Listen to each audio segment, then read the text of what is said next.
이 본문의 내용은 활노래로 이렇게 불려지는 애가입니다. 사랑의 애가면서 슬픔의 노래이기도 합니다.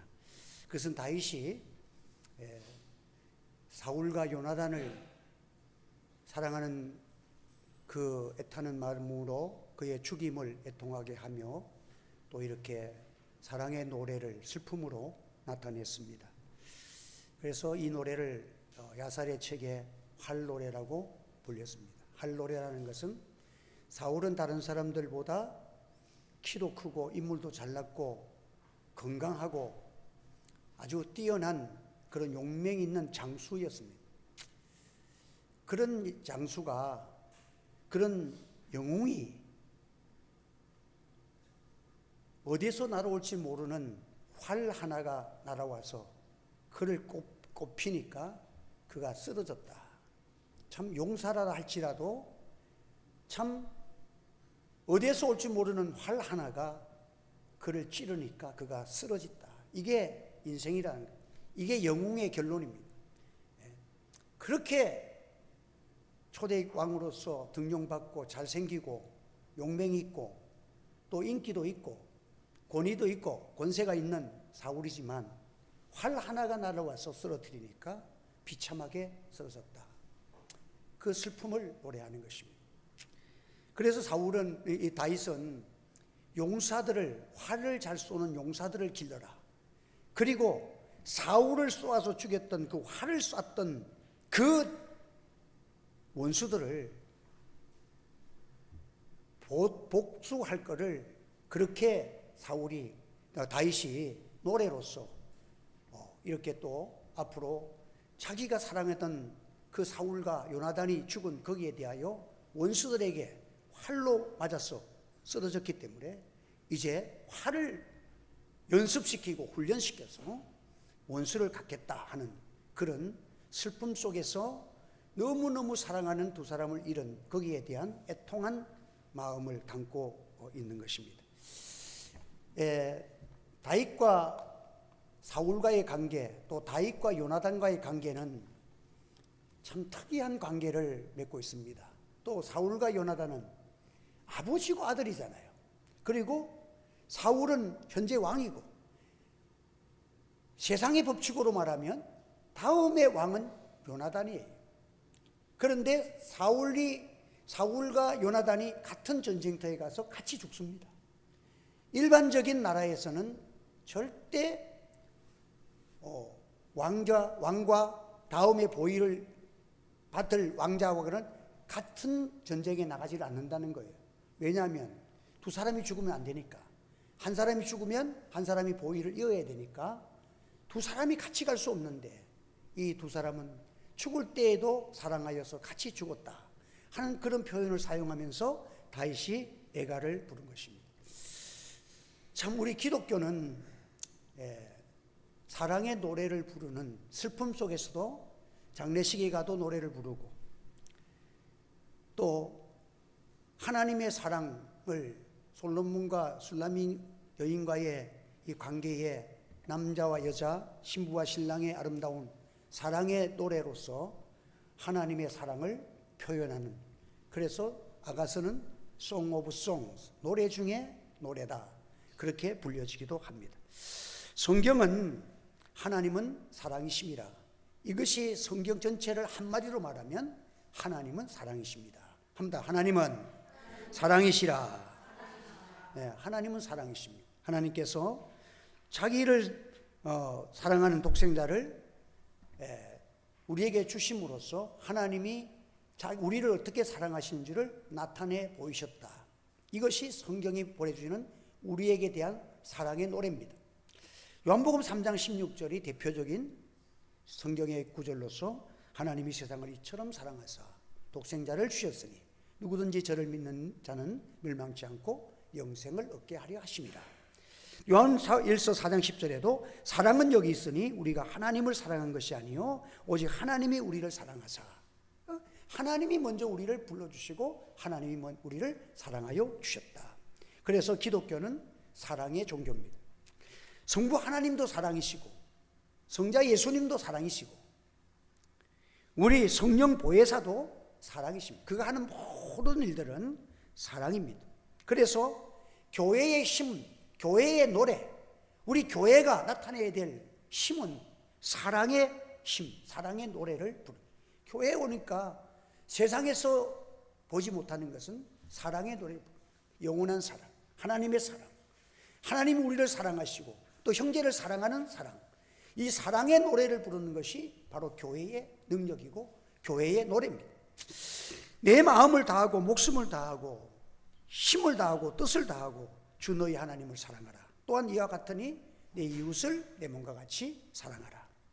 마음 목숨 다해서 사랑하라는 말은 뭡니까? 우리가 이 세상을 살아갈 동안에 호흡이 있는 동안 쉬지 말고 주님을 사랑하고 이웃을 사랑하는 이 사랑만큼은 내 호흡이 있는 동안, 내 생명이 있는 동안 사랑하며 살아가는 교회와 성도가 되기를 주의 이름으로 축원합니다. 이것이 하나님의 전적 우리가 마음에 가져야 될 전체적인 하나님의 뜻이 무엇이냐, 율법과 선지자의 대강령이 무엇이냐, 성경이 무엇이냐. 우리가 호흡이 있는 동안, 목숨 있는 동안, 목숨을 다한다는 뭡니까? 내 숨이 거두기까지는 하나님 사랑해야 돼요. 이웃을 사랑한다는 것. 여러분들 이런 마음을 가지고 오늘도 살아가는 여러분 되시기를 바랍니다. 눈을 뜨면서 하나님의 사랑을 먼저 생각하십시오. 오늘도 내가 사랑해야 될 사람이 누군가, 이 사랑의 사람들을 위해서 기도하십시오. 이것이 바로 아버지의 뜻을 이루고 선지자와 대강령되는 하나님의 율법을 성취하는 그런 삶을 살아가는 시초가 되는 것입니다. 그래서 오늘 우리는 참 하나님께서 우리에게 위대한 참 이 본문의 활노래라는 다윗의 노래를 통해서 슬픔 속에서도 사랑을 뽑아서 사랑의 노래를 부를 수 있는 그런 시적인 사랑. 그러니까 활은 하나는 참 사람을 죽이는 활로서 참 그 삶의 현실을 의미하지만 그 활 속에 들어있는 슬픔 속에서 시적인 노래, 사랑의 노래의 악기가 바로 활노래예요. 그러니까 오늘 우리들은 이 노래를 부르면서 이것을 야살책에 기록해서 앞으로 대대 자녀들에게, 후손들에게, 모든 믿음의 성도들에게 이런 노래를 부르도록 야살책에 기록해서 우리에게 전파하라고 성경에 기록한 것입니다. 참 우리는 하나님 앞에서 이 사랑의 노래를 부를 때에 참 하나님 앞에서 우리가 어떤 사람으로 살아가야 되느냐. 초대 하나님의 백성들, 초대 교회의 성도들은 참 로마 박해와 고통 속에서 로마 원정 극장, 우리 잘 알잖아요. 거기에서 뭐 사자와 더불어 싸워서 죽이기도 만들고 그 성도들을 끌려가서 순교를 시킬 때에 성도들은 거기에 가면서도 노래를 불렀다 그래요. 사자밥이 되면서도 저들은 노래를 부르면서 죽었다. 무슨 노래인지도 모르지만 분명한 것은 하나님의 영광을 선포하고 하나님께 감사하는 노래를 부르면서 사자밥이 되는 그 지경에서도 찬양 부르며 사랑하며 그의 일생을 마치는 것이 순교자의 모습이었습니다. 한 성도의 찬양시가 발견되었는데 그 당시에 이런 말이 있습니다. 나를 저주하십시오. 나를 저주하면 할수록 나는 당신을 사랑할 것입니다. 내게 침을 뱉어보십시오. 그러면 나는 사랑의 숨결을 품어낼 것입니다. 나를 구타하십시오. 나는 신음소리로 사랑을 고백할 것입니다. 나를 찌르십시오. 그러면 나는 사랑한다고 절규할 것입니다. 나를 짐승의 먹이로 던지십시오. 나는 사랑의 제물이 될 것입니다. 나를 태우십시오. 그러면 나는 사랑의 열기로 당신의 증오의 가슴을 녹일 것입니다. 참 이 초대교회의 성도들은 찌를 때에 찌르는 자들을 위해서도 사랑의 노래를 부르고, 참 정말 우리가 이 노래를 참 한편의 노래가 기록된 것이 전수되어 오는 이 노래를 우리가 방금 들었지만은 죽음의 현장에서도 그들은 아름다운 노래를 부를 수 있습니다. 우리 성도들은 여러분의 삶이 고달프고 때로는 억울한 일도 있고 또 우리 마음속에 미움이 일어날 수밖에 없는 그런 상황이 있을지라도 성도들은 주님의 십자가가 있어야 합니다. 그 속에서도 아름다운 사랑의 노래로 바꾸어서 부를 수 있는 찌르는 때의 절규를, 나는 사랑의 절규를 하겠다. 이런 아름다운 그런 성도는 죽어도 성도답게, 한 번 더, 성도는 성도답게, 우리는 죽어도 사랑의 노래를 부르며 죽어야 된다. 이것이 성경에 가르치는 우리 앞서간 믿음의 선조들은 우리가 상상할 수 없는 그러한 박해와 고난 속에서도 사랑의 노래를 불렀습니다. 오늘 우리가 당하는 뭐 어려움이 있다, 뭐 억울하다, 참 너무 부끄러운 일이에요. 거기에서 미움의 노래를 부르고 그래서는 안 됩니다. 우리는 그런 속에서도 하나님 앞에서 사랑의 노래를 부를 수 있어야 합니다. 초대 순교자들은 죽이는 사람을 미워하거나 증오하지 않고 오히려 사랑으로 감싸주면서 그들은 죽으면서도 기독교 하나님은 사랑이시며 나는 당신을 사랑한다는 하나님의 말씀을 지키며 살아왔던 것이 초대교회의 성도들의 모습이었습니다. 오늘 본문은 다윗 왕이 친구 요나단이 죽었다는 소식을 듣고 너무너무 마음이 아파서 그런 요나단이 없었으면 이 노래가 지었을까 하는 그런 내용도 있습니다. 참 자신을 죽이려는 사울의 미워하거나 비난하는 말은 여기에 조금도 찾아볼 수가 없습니다. 사울과 요나단은 그들은 정말 세상의 우정관계로서도 서로 존경하고 서로 사랑하였습니다. 민족적인 차원에서 그들의 죽음을 사울과 요나단의 죽음을 다윗이 애곡하는 것입니다. 이 활노래라고 부르면서 이 활노래는 후세에 전달될 노래, 후세의 모든 사람들이 어떤 상황 속에서도 이렇게 우리는 사랑의 노래를 부를 수 있고 슬픔 속에서도 사랑으로 바꿀 수 있는 그러한 아름다운 신앙생활을 할 것을 우리에게 주시는 말씀입니다. 그래서 오늘 우리는 이 할노래를 통해서 다윗의 신앙과 다윗의 성품이 어떤 것을 보여줍니다. 사람을 향한 하나님의 뜻이 무엇인지 알려주고 있습니다. 할노래를 통해서 우리에게 주는 교훈이 무엇이냐면 바로 활 속에는 무서운 무기도 되지만은 그 무기 속에 아름다운 사랑의 악기로 변신하는 그런 모습들이 있는 노래입니다. 우리는 우리의 심령에는 실질적으로 오늘 우리의 실제적인 살아가는 우리의 현실의 그 모습이 있고, 그러나 우리 성도들은 그 속에 시와 찬미와 노래와 하나님을 사랑하고 이웃을 사랑하는 아름다운 노래가 흘러넘치기를 주의 이름으로 축원합니다. 우리 현실 속에서 아름다운 시와 노래가 있어야 된다는 것입니다. 참 이 사울과 요나단은 적의 활에 쓰러졌다. 다윗은 슬픔 속에서 그 친구 요나단을 생각하면서 이제 유다 자손들에게 활쏘기를 가르치고 그걸 명령하면서 장차 나의 사랑하는 자의 복수를 활을 통해서, 우리 사랑하는 자가 활을 통해서 쓰러졌으니까 그 복수를 해야 된다는 그런 의미도 있습니다. 참 오늘 우리는 이 영웅적인 사람이 쓰러진 것을 통해 가지고 이 사울의 슬픔을 조상하고 또 이렇게 진심으로 슬픔 속에서 믿음의 사람들이 가져야 될 마음의 인격을 보여주고 있는 것입니다. 속담에는 사람이 원수를 가장 사랑할 때에는 원수가 죽었을 때이다. 사람이 그래도 그 사람을 불쌍히 여기고 그 사람을 사랑할 때는 내가 진짜 미워하는 사람이 죽으면 그때 그 사람을 제일 사랑할 때라 그래요. 이게 서양 속담입니다. 대부분의 사람들은 원수가 죽으면 기뻐합니다. 일반적인 사람들은 은혜를 베풀어준 사람의 불행이나 죽음은 슬퍼하고 원수가 죽으면 좋아하는 것이 사람들의 생각입니다. 그러나 성도들의 마음속에는 원수도 사랑하는 자가 되어야 된다고 주님이 우리에게 알려주셨습니다. 내 원수가 넘어질 때에 즐거워하지 말며 그가 엎드러질 때에 마음에 기뻐하지 말라. 여호와께서 이것을 보시고 기뻐하지 아니하사 진노를 그에게 옮기실까 두려우니라. 그 잠언서 24장 18절에 보면 너희가 원수가 죽으니까 춤추고 하지 마라. 그 진노가 너에게 옮길까 봐 두렵다. 우리 성도들이 하나님의 뜻을 벗어나서, 내가 하나님의 생각을 벗어나서 원수가 죽으니까 그렇게 춤추고 노래한다면 그 진노가 너에게 임할까 봐.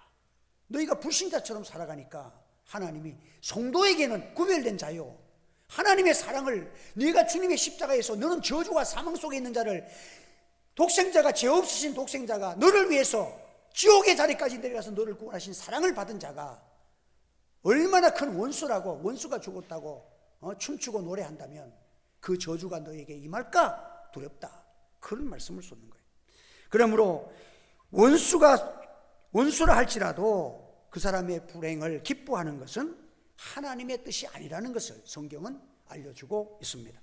세상과 교회가 다른 점은 바로 그것입니다. 한번 더, 세상과 교회는 구별되어야 합니다. 세상이 미워하는 거 미워하고 세상이 좋아하는 거 좋아하면 교회가 무슨 소용이 있어요? 교회는 세상과 다릅니다. 세상은 미워할지라도 교회는 끝까지 사랑하는 것이 교회의 모습이고 교회가 추구해야 될 내용이라는 것입니다. 여러분, 사람이 예수를 믿고 나면 변화가 일어나야 합니다. 세상에 유행가를 좋아했잖아요. 유행가는 뭐 유행을 따라 변하는 것이 유행가입니다. 노래도 유행을 따라 변하잖아요. 또 여러 가지 시절을 따라, 또 시대에 따라 노래가 부릅니다.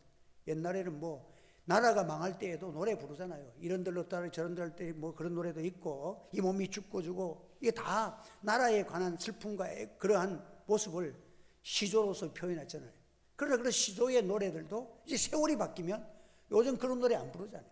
요즘 젊은 애들은 랩을 부르는데 이게 노래인지 이게 무슨 뭐 총알 택시인지 알 수도 없을 만큼 그런 노래를 통해서 따라 이렇게 유행가가 변해되는 거예요. 취미도 가치관도 바꾸어집니다. 그러나 우리 성도들은 어떻게 변화되어야 됩니까? 유행에 따라 변화되는 자가 아니라 예수님의 성품으로 변화되는 교회와 성도가 되기를 주의 이름으로 축원합니다. 그래서 술을 먹던 사람이 예수 믿고 나니까 정신이 온전해지고, 세상의 것 좋아하고 향락과 취미를 좋아하던 사람이 예수 믿고 나니까 찬양을 좋아하고 기도를 좋아하고 예배를 좋아하고 사람이 변화되는 것, 이것이 아름다운 변화의 모습인 것입니다. 그래서 오늘 우리는 처음에는 이게 다 어렵지만 그 소도 송아지를 이제 이를 부리려면 콧뚜레를 낀다 그러잖아요. 코에다가 해가지고 끼우면 처음에는 이게 귀찮고 안 하려고 막 해서 치는데 콧뚜레를 잡아 당기면 아프니까 억지로라도 순종하다 보면 나중에 길이 들여지면 꼬마 어린애가 그걸 잡으면 어린애가 잡아도 순종하게 되는 그런 사람이 되어지는 거예요. 또 우리는 참 하나님 앞에서 매를 맞고 순종하지 말고 하나님 앞에서 억지로라도 순종해서 하나님의 뜻을 이루는 우리 성도가 다 되시기를 주의 이름으로 축원합니다. 우리가 이 세상을 살아가면서 짧은 세상을 살아가서 내 맘대로 살고 하나님이 그래 하나님이 저주한 자는 버려두는 거예요. 네 맘대로 살아도 아무렇지 않도록. 이게 저주 중에 저주예요. 시편 73편에 보면 눈이 불알이고 하나님마다 잘 되고 그냥 죄를 지어도 그냥 막 잘 먹고 잘 살고 병도 안 걸리고 이런데 시편 기자가 낭망을 해가지고 하나님, 우리는 조금만 잘못해도 하나님이 어려움도 주시고 간섭하시는데 저 인간은 저렇게 죄를 짓고 지 마음대로 살아도 하는 일도 잘 되고 기름이 줄줄 하고 하나님 너무 억울합니다. 내가 낙심할 수밖에 없습니다. 그런 원망을 할 때에 성전에서 주님께서 그의 마음과 한 성령의 기름 부으심이 그를 다 인도하시니까 깜짝 놀라면서 내가 큰일 나쁜 받구나. 회개할 기회도 없이 미끄럼틀 돼가지고 그냥 저주로 영원한 멸망으로 뚝 떨어지는 미끄럼틀 위에 있는 자들이, 저주받은 자들이 죄를 지어도 잘 되는 자들이구나. 여러분들, 우리는 하나님께서 간섭하시고 자주자주 때려서 큰 배 안 받는 것을 감사하는 여러분 되시기를 바랍니다. 그래서 우리는 하나님 앞에서 이 상을 살아가면서 하나님의 은혜와 하나님의 사랑 속에서 살아가고, 그래서 우리가 하나님께서 우리를 말할 때 때로는 목회자들이 뭐 축도할 때도 그렇고 하나님의 여러분 우리를 성도들 가서 주의 권속이라 그래요. 주의 권속. 한번 주의 권속. 주님의 권속. 권속이라는 말은 가족이라는 말이에요. 가족은 뭐예요? 같이 밥 먹고 같이 사랑하고 같이 대화하고 같이 자고, 이게 가족이야. 우리는 하나님과 함께하는 가족이에요. 그렇기 때문에 우리가 하나님과 이렇게 가까이 지내는 자로서의 모습이 우리 세상 사람과 같이 보여서는 안 되잖아요. 하나님을 나타내고 하나님의 영광을 나타내고 하나님과 같이 살아가는 사람들의 인품과 모습이 되어지도록 우리가 기도하고 나가야 합니다. 그래서 참 이 다윗은 요나단과 사울을 이렇게 노래하는 노래를 들어보면 두 사람에 대해서 참 칭찬하는 걸 보면 생전에 사랑스럽고 아름다운 사람이었다고 그렇게 노래합니다. 독수리보다 빠르고 사자보다 강하였다. 그들은 백성에게 화려한 옷을 입혔고 금노리개를 달아주었다. 그러니까 사울이 그 성령 받고 은혜 받아서 처음 잘했잖아요. 그때 잘한 것만 기억하고 잘한 것만 똑 뽑아가지고 사울은 이렇게 우리를 잘해줬습니다 하면서 다윗의 못한 것을 나타낸 것이 아니라 다윗의 잘한 것을 다 칭찬으로 영광으로 바꾸어주는 거예요. 이게 다윗이 노래 속에서 사울을 애통하면서 노래 부를 때 사울의 잘한 것을 다 해요. 사울이 자기를 죽이려고 하는 거, 자기를 막 미워하는 거, 그런 건 하나도 안 적어. 이 사울이 자기에게 잘해줬던 것을 다윗이 그것을 기억하면서 아름다운 노래로 승화시켰다 하는 것입니다. 사울왕은 이 사무엘상을 통해 생각해 보면 다윗에게는 지긋지긋한 사람이 될 수가 있습니다. 얼마나 자기를 죽이려고 몇 번이나 위기를 당했습니까? 참 그런 의미에서 보면 사울에 대해서 한마디 정도 욕을 하거나 원망하거나 비판하는 내용이 있어야 되는데 그걸 찾아볼 수가 없습니다.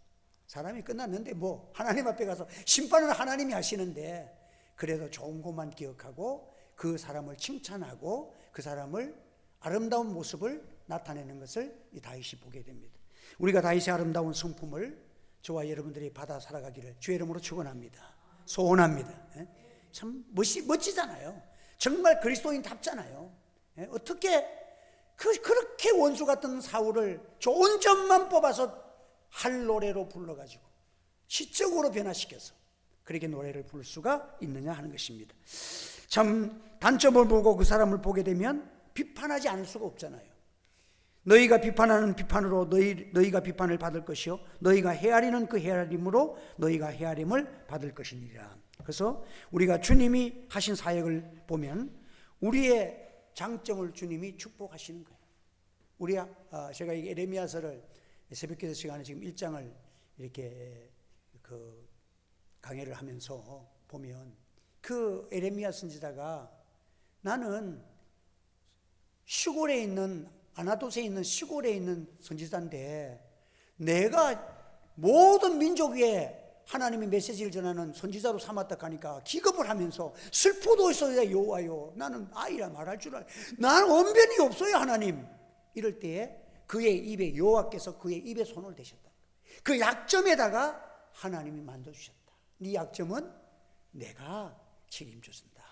그러니까 너는 말할 줄 모르지. 그러니까 내가 시키는 그 말만 해. 에스겔 선지자에게는 넌 대언만 해. 생기야 이 속에 들어가라 그 소리만 해. 그 생기야 들어가라 소리 하니까 해골의 골짜기가 변화되잖아. 그러니까 에레미야야 너는 너 말 잘못하는 거 괜찮아. 내가 너 입에 내가 만져주는 거야. 내가 너의 입을 내가 책임져 준다는 거야. 이것이 하나님의 손이 그의 입을 만져주셨어. 사랑하는 성도 여러분, 오늘 우리는 하나님께서도 우리의 약점을 보실 때에 약점을 하나님이 대신해 주시는 것, 이것이 하나님의 사랑. 그래서 사도 바울은 내가 약할 때 강함이라. 한번 내가 약할 때에 내가 강함이라. 약할 때 강하면 왜? 내가 강한 거, 나 이거는 나 이거 하나만큼은 다른 사람보다 잘할 수 있어. 그러면 하나님 도움이 별 필요 없어요. 다른 사람이 나가면 난 이거는 자신 있는데 그런데 나는 이거 할 줄 몰라요 싶으면 긴장하잖아요. 하나님의 도움이 필요하잖아요. 오늘 우리는 하나님 앞에서 정말 다른 우리 단점을 하나님이 우리를 보호해 주시고 오히려 단점을 하나님이 대신해 주시기 때문에 오늘 우리는 주님의 일도 할 수 있고 하나님의 영광을 나타낼 수가 있는 거예요. 하나님이 우리 단점 다 꺼내가지고 해놨으면 누가 주의 일하며 누가 고개 들고 다닐 사람 누가 있겠어요. 하나님의 사랑은 우리의 단점을 다 만져주시는 거예요. 단점을 다 위로해 주시고 칭찬으로 우리를 만들어 주시기 때문에 하나님께서 오늘도 우리가 이렇게 존재되고 있는 것입니다. 나다나엘을 보면 나다나엘도 어떤 사람이었습니까? 그 사람 예수님이 메시아가 나사렛이 예수라 그러니까 아이고 나사렛에서 무슨 인물 난다고, 나사렛에서 무슨 선한 것이 나겠어, 비방했던 사람인 이 나다나엘이에요. 그런데 그 나사렛에서 메시아가 나온다고 말도 안 되는 소리 하지 마라, 이렇게 비방했던 사람이 나다나엘입니다. 그런데 주님은 나다나엘을 딱 만나서 첫째 하시는 말씀이 뭐냐면, 보라 이는 참으로 이스라엘 사람이라 그 속에 간사한 것이 없도다 하면서 칭찬을 해주십니다. 참 이렇게 비판하는 말보다도 그가 하는 말에 그는 솔직하게 그렇게 말했구나, 생각난데 했구나, 솔직한 사람이구나, 이렇게 주님이 칭찬하시면서 참 그 사람이 예수님의 제자가 되도록 신바람나게 주님을 따라갈 수 있도록 주님이 위로해 주셨다는 거예요. 여러분, 오늘 우리는 이 사랑의 기술을 배워나가는 저와 여러분 되시기를 바랍니다. 그러니까 우리 성도들은 이 사랑의 기술이 필요한 거예요. 그래서 사랑의 기술을 가지고 살아가야 돼요. 그 안희숙 여사가 쓴 그 글을 보면 이런 말이 있어요. 그럴 수도 있잖아요. 못생기고 모양이 없다고 흉보지 마세요. 그를 지으신 분이 그렇게 만드셨잖아요. 그럴 수도 있잖아요. 화 잘 낸다고 나무라지 마세요. 일 때문에 피곤하고 신경이 날카로워지면 그럴 수도 있잖아요. 늦게 온다고 수근거리지 마세요. 일이 많아 바쁘고 전화 통화하다 보면 그럴 수도 있잖아요. 부디 이해하세요. 이해하려고 노력하세요. 남을 비판하지 마세요. 정죄하지 마세요. 비웃지 마세요. 용서하세요. 격려해 주세요. 이것이 그것은 참 아름다운 글입니다. 오늘 우리 주님께서도 주기도문에 보면 우리가 우리에게 죄 지은 자를 사하여 준 것 같이 우리 죄를 사하여 주옵소서, 그렇게 기도하라고 우리에게 말씀하신 것입니다. 갈라디아 6장 1절에도 형제들아 사람이 만일 무슨 범죄한 일이 드러나거든 신령한 너희는 온유한 심령으로 그러한 자를 바로잡고 너 자신을 살펴보아 너도 시험 받을까 두려워하라. 너희가 짐을 서로 지라. 그리하여 이 그리스도의 법을 성취하라. 그래서 오늘 우리는 하나님 앞에서 사람이 일부러 죄를 짓는 것이 아니라 자기도 모르게 실수해서 범죄가 드러나면 그 죄를 지은 것을 용납하라는 것이 아니고 그 실수 때문에 그 형제가 상처받거나 소망 없이 낙심하거나 되지 않도록 오히려 그의 허물 때문에 오히려 주님을 잘 섬길 수 있는 길을 인도해주고 온유한 말로 타일러주고 그렇게 해서 사람을 세워주는 일들을 하는 것이 우리 그리스도인들의 삶이라는 것입니다.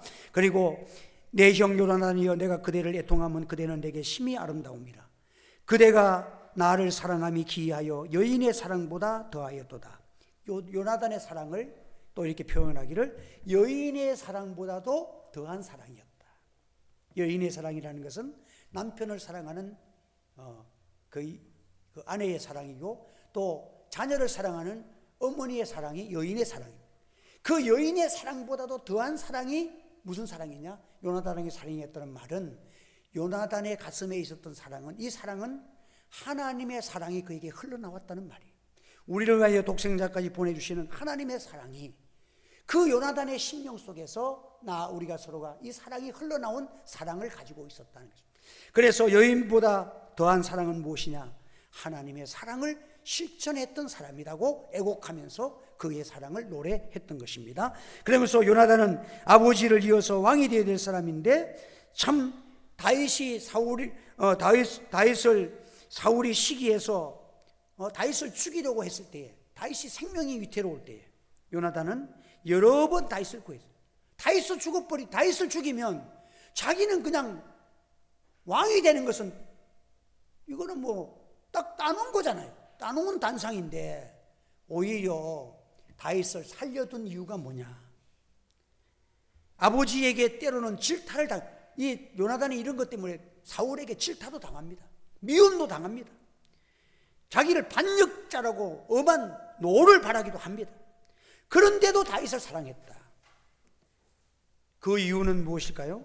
바로 이 나라의 왕이 되어야 될 사람은 다윗이 되어야 된다는 확고한 하나님의 뜻이 다윗에게 있다는 것을 이 요나단이 알기 때문에 요나단은 자기를 돌아보는 사람이 아니라 하나님의 뜻을 살펴보고 정정한 이 나라의 왕이 될 사람은 다윗이라는 것이 분명한 확신 속에서 다윗을 살려두고 사랑했다는 것입니다. 그 속에 하나님이 있다는 거예요.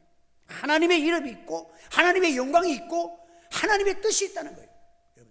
그래서 여러분들 내 뜻대로 사는 것이 아니라 우리는 하나님이 기뻐하시는 뜻이 무엇인 것을 날마다 분별하고 하나님의 영광이 추락되지 않고 내가 되면 나는 좋지만 하나님의 뜻이 무너지고 하나님의 영광이 가려지니까 안 되잖아요. 그러니까 정말 내가 하나님의 뜻을 이루기 위해서 자기의 명예와 왕관이라는 권세를 탐하지 아니하는 그런 사랑, 이것이 요나단의 사랑이고 그 왕이 되어야 될 사람을 위해서 자기는 신하처럼 목숨을 버릴 수 있는 사랑이야.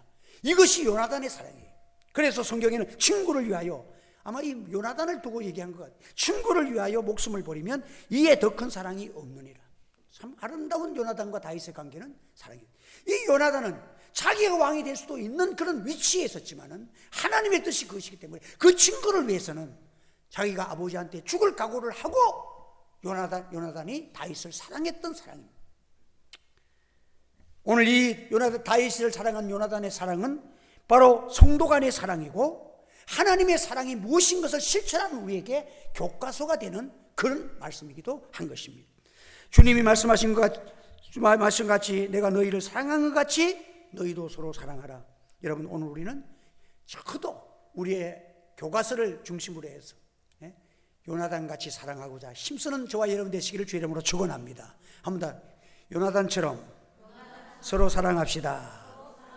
그래서 사랑하는 자들아 우리가 서로 사랑하자. 사랑은 하나님께 속한 것이니 사랑하는 자마다 하나님으로부터 나서 하나님을 알고, 여러분들 이 사랑하는 아름다운 노래가 그 가슴 속에 있는 사람이 하나님을 아는 사람이고 하나님을 사랑하는 사람이다. 이 마지막 때에는 불법이 성함으로 많은 사람의 사랑이 식어지리라. 마지막 때의 특색은 뭔지 아세요? 정치가 혼란하고 그 속에 보면 뭐가 있습니까? 사랑이 식어지는 거예요. 진정한 하나님의 사랑이 식어진 거예요. 이 사랑은 교회에서 실천해야 될 사랑인데 교회가 이 사랑이 식어졌기 때문에 이 나라는 오죽하겠습니까? 세상은 오죽하겠습니까? 불법이 성행할 수밖에 없는 것입니다. 그러므로 오늘 우리 교회는 하나님 앞에서 우리가 서로 사랑하며 하나님께서는 우리가 가까이 하고 싶은데 하나님께서 가나안 땅에 들어가게 하실 때에 너희들은 올라가라, 나는 같이 가지 않겠노라, 그런 말씀을 하세요.